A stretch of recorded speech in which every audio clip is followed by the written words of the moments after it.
বঙ্গ ক্রিকেটের বিপ্লবে হাওয়া তুলে এবার আসতে চলেছে বেঙ্গল প্রিমিয়ার লিগ।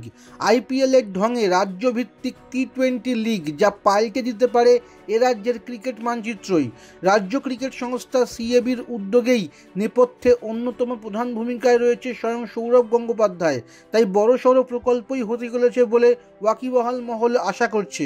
যদি নমুনা দরকার হয় তাহলে বলে ফেলা যাক, প্রথম বছর থেকেই বাংলা প্রিমিয়ার লিগের দেশের প্রথম সারির ক্রীড়া চ্যানেল সরাসরি সম্প্রচার হওয়া প্রায় 99% নিশ্চিত। প্রাথমিকভাবে যা ঠিক হয়েছে, একই সঙ্গে পুরুষ ও মহিলাদের টি-20 লিগ চালু করা হবে, যা অন্য কোনো রাজ্য করেনি। অন্যান্য রাজ্যে আইপিএলের ঢঙে ফ্র্যাঞ্চাইজি লিগ চালু হলেও শুধু পুরুষদের মধ্যেই তা সীমাবদ্ধ রয়েছে। সিএবি ঠিক করেছে, একই সঙ্গে পুরুষদের লিগ হবে ইডেনে আর মেয়েদের লিগ হবে সল্টলেক যাদবপুর বিশ্ববিদ্যালয় ক্যাম্পাস মাঠে। মেয়েদের ফাইনাল হবে ইডেনে। একই দিনে দুটি করে ম্যাচ করা হতে পারে। প্রথম বছরে পুরুষদের লিগে থাকবে 8টি দল এবং মহিলাদের 6টি। তারপরে মেয়েদের দলের সংখ্যা বাড়ানোও হতে পারে।